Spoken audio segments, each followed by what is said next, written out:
Trusted by the Department of Veterans Affairs for 30 years, DSS Federal deploys innovative solutions that support VHA's transformation to deliver high-reliability health care.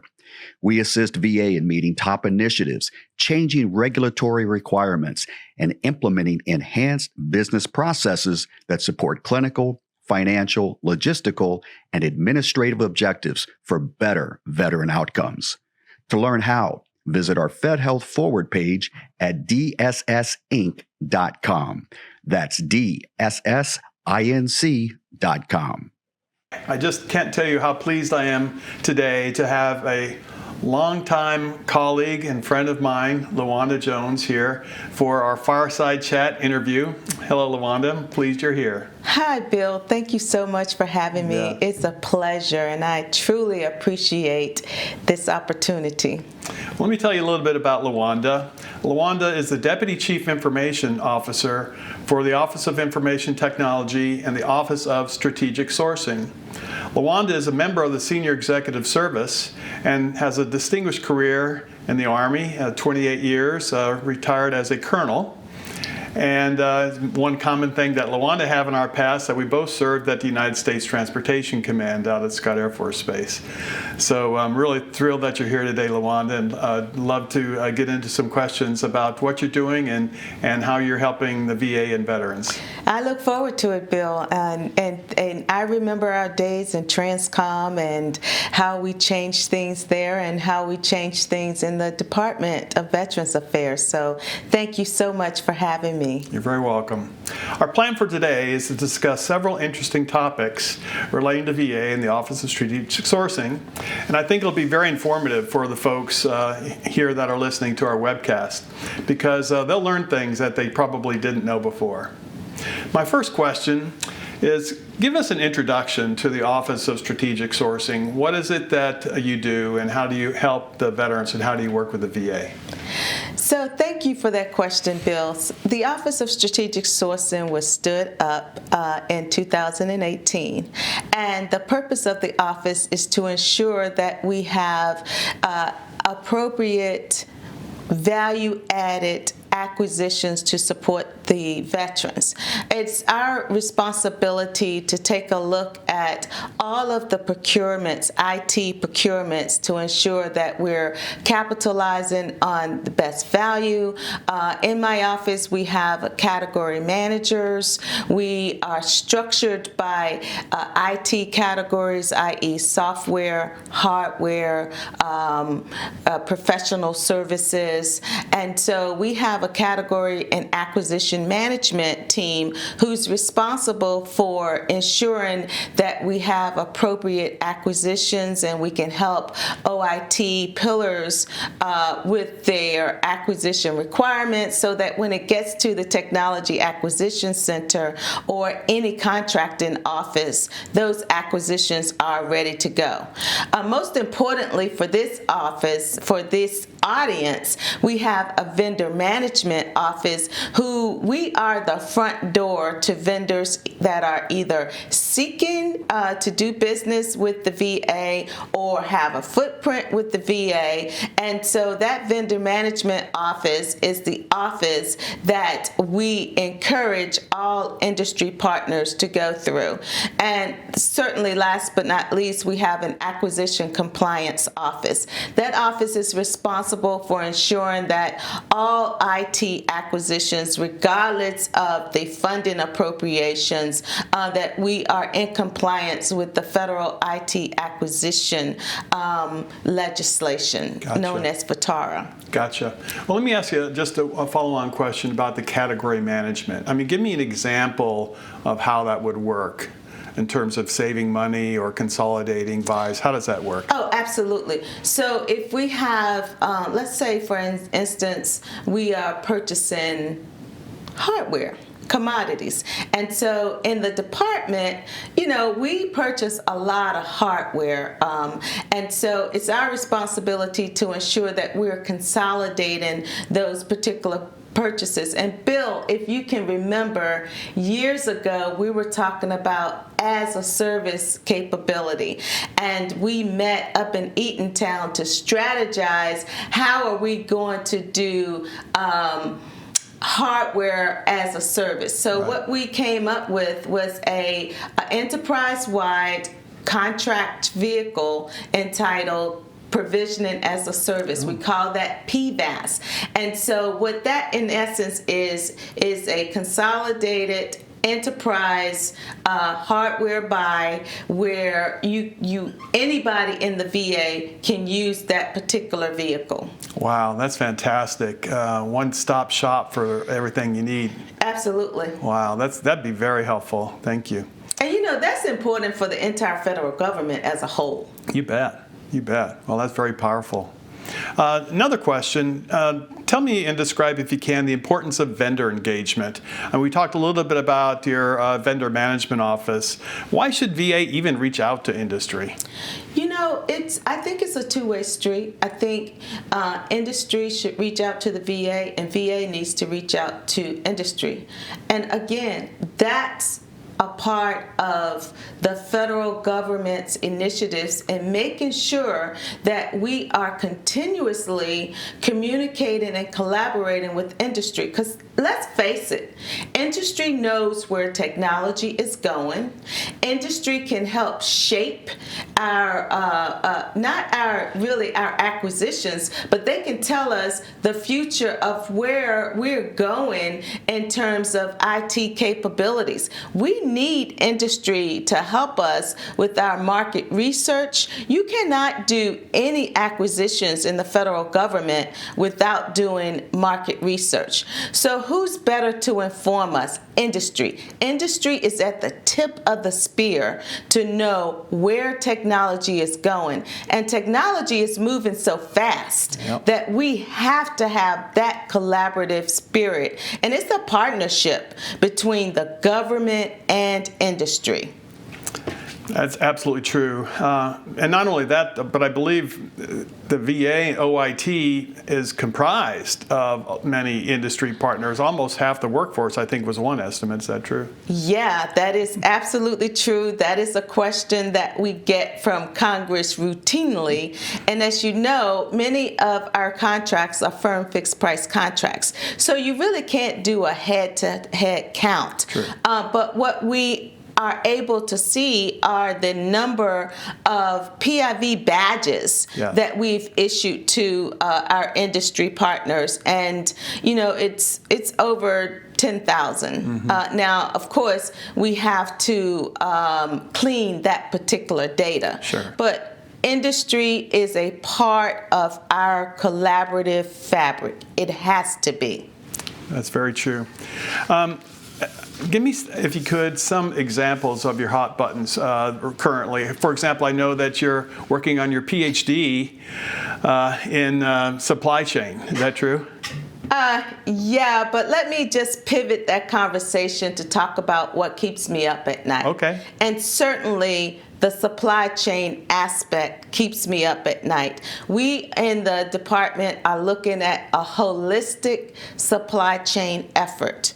And, supply chain can be defined by many things. So when you take a look at academia definition compared to a practitioner's definition, and you put those together, then it really helps us inform how are we going to take a look at doing the best thing for the government from a holistic perspective, and understanding theory. So I know I went around the bush in answering your question. So yes, I am working on a doctorate in business administration. Yes, I am focusing on supply chain because I believe that knowledge is power. And if anything, the COVID pandemic taught us that we've got to understand the supply chain. In the government, I would say that we have a lot of standards. We have all of the NIST standards for supply chain. But let's face it, once we give a vendor the contract, the supply chain issue becomes your issue. We can no longer think like that anymore. We have to understand our critical suppliers and their supply chain efforts, because we're seeing an abundance of supply chain disruptions. Wow, that's a significant point, and frankly, one I really hadn't thought about, where you have to look beyond that contract. You have to look through that veil and see what's happening on the other side of that contracting action. And I hadn't really fully appreciated that before. That's complex and a lot of work. Yeah, and I don't think any of us have. I mean, NIST has had standards for supply chain out there for years. But once COVID hit, we had to understand what was happening with the supply chain. How do we get ahead of it? Because everyone was competing for the same commodities, everything. And we needed hundreds of thousands of devices. Yeah. So did the entire globe. Great put. Yeah. Wow. Speaking about COVID, your workforce. I mean, there was a lot of work from home, a huge transition in the workforce. How does that work out for the Office of Strategic Sourcing and your leadership style and the people in your organization? It has worked out extremely well. And I remember, Bill, you and I used to have conversations when you were with us, and I was like, I'm not really, I know that the government wants to do telework, and I support that. However, I need boots on the ground. I need face-to-face. What COVID taught me personally is the fact that you don't have to have boots on the ground, because we have the technology that's needed not only to support our veterans, but to support our workforce. So we've been, 2.5 years into this, and we have excelled just exceptionally by working remotely. Matter of fact, I've changed. My view is totally different from what it was 3 years ago. I'm a huge supporter of the telework workforce, knowing that I had to be that way anyway. Sure. But when you're actually forced by the pandemic to do it, and you see how your workforce has really excelled and delivers, regardless of where you are. It also will provide us an opportunity to hire anywhere. You bet. Anywhere. Yeah, that's a great point. So I know that President Biden, in his President's Management Agenda, and Secretary McDonough have put a huge emphasis on workforce. So what you're telling me is that, frankly, this is an opportunity to really leverage the technology to reach out to workforce you may not have been able to recruit previously. Yeah, absolutely. Absolutely, because the workforce now can be anywhere in the U.S. Wow. It doesn't matter. Yeah. As long as you have the technology and that technology is working, you don't have to have face-to-face. I mean, every now and then, we still like that face-to-face human contact. But we can get the job done regardless of where you are in the world. Wow, that's awesome. That's awesome. Another question, I'd like to show the org chart of the Office of Strategic Sourcing. We don't need to go into too much detail, but if you could just give us an overview of some of your leadership and their roles in your office. Yeah, absolutely. And so I had Randy Padel as my executive director for acquisition and category management. Randy has been in the VA for a very long time, and so Randy was recently, he competed for the SES position, and he was the best qualified, and so he's been my executive director for, I would say, about 9 months now. And we also have James Bryant, whom many of you may be familiar with. James is my director for vendor management. Michelle Smith was promoted to the director for acquisition and compliance, and that is the arm that does FATARA approval, that if there are any acquisition regulations, that she makes sure that the OIT work workforce, as well as VA, understands what's going on. We work hand in hand with the Office of Acquisition and Logistics and Construction, OALC, because they are the acquisition arm. But when we're taking what processes and procedures that come down from them, it's our responsibility to make sure that the OIT workforce is familiar with it. And then we have Don Carter, who's my director for my business and operations group. So that's us in a nutshell. One other position that I have is I will be recruiting for an executive director for category management. I'm sorry, not category management, but contract management and business operations. So what that's going to do is to take the acquisition and compliance office, the business office, and the contract management office. There will be one other SCS that's over that particular group. Very important role. I can understand that. Thank you. Thank you. And for as sharing. a matter of fact, that position should be on USA Jobs by this week. Oh, excellent. So all of you interested in a role, in a leadership role in the VA, working in Luwanda's organization, take a look. That'd be an outstanding opportunity. Absolutely. Thank you. Thank you for that, Luwanda. Another question is, many of our audience are members of the small business and the service-disabled veteran-owned business. I'm curious how you work with the Office of Small Business Utilization, OSDBU, and VA. What's your relationship and how do you work with them?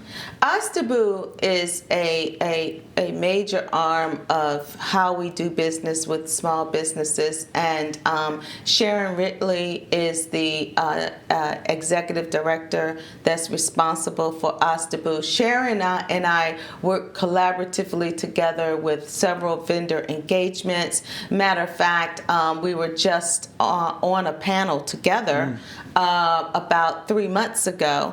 And so Sharon, it's just so important to have a very good relationship with our OSDBU office to ensure that we are doing the right things for our veteran-owned small businesses, our SDVOSBs, and Hub Zone women-owned small businesses, because small businesses are the root of our American economy. Yeah. And we are the Department of Veterans Affairs. So what other organization to make sure that we get the word out to our small business community? And we also have metrics that we have to meet. And as a matter of fact, for the first time, we also have a performance element that is in SCS's performance appraisals for small business engagements. Wow.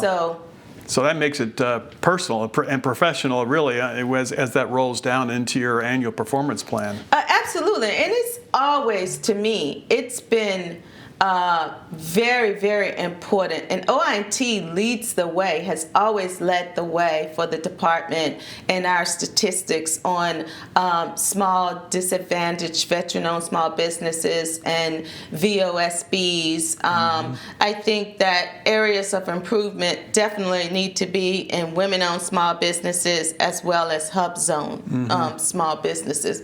So if we could get some veteran-owned small businesses in those groups so that we can get the Hub Zones and the women-owned, I think. And as a woman veteran, I would like to see our women-owned numbers increase. Hub Zones is also going to help our economy overall.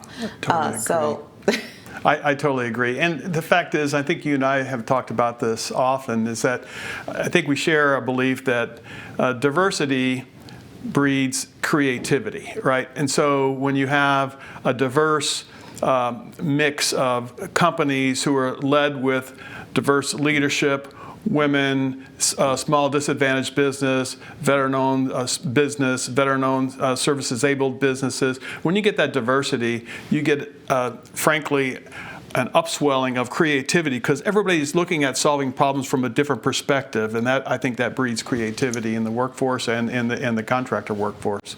Yes, so do I. I mean, I see diversity, I see inclusion. Diversity cannot happen without inclusion. Yep. I see equity, and I see access. You know, one of the big things that we have in the department is we are calling it IDEA, Right. and that is inclusion, diversity, equity, and access. And that goes for the business community. It goes for our organizations, Right. because we can say that we have diversity, but that means nothing without inclusion, without equity, and without I access. totally agree.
We mentioned earlier a little bit about the Technical Acquisition Center in Eatontown. How is your relationship with the TAC in two ways? First of all, how does your office work with the TAC? And then secondly, how do you work with the leadership community there? Yes, so many people, especially industry, may see the name of my organization as the Office of Strategic Sourcing and assume that we are a procurement or a contracting office, of which we are not. My job in strategic sourcing is to work collaboratively to make sure that those acquisition packages are ready to go once they get to the contracting office. In our case, 96%, 97% of our contracts in OIT are executed at the Technology Acquisition Center. And so we have always maintained a very collaborative, excellent relationship with the TAC and with Michelle Foster, who is the executive director for the TAC. Mm-hmm. And so Michelle and I can tell you there is no daylight between us. Mm-hmm. And I really believe that the requiring organization and the contracting organization have to have a solid relationship, because and we have to be able to communicate, because they're taking our documents and they're translating it into acquisition language so that we can get the best value for the government. So if that relationship is not working, it's not going to work. And so you have to have that open communications. And I've had that with the TAC and Michelle Foster for 12 years now, since I've been in the department. And it really does take a village. Right. Another question about that is I remember that not only do you help prepare the packages to make sure they're ready to be executed when they get to the TAC, but you also internally to the VA and OIT, you keep tabs on the number of packages that are ready to go and not ready to go, because certain things have to get done within a fiscal year.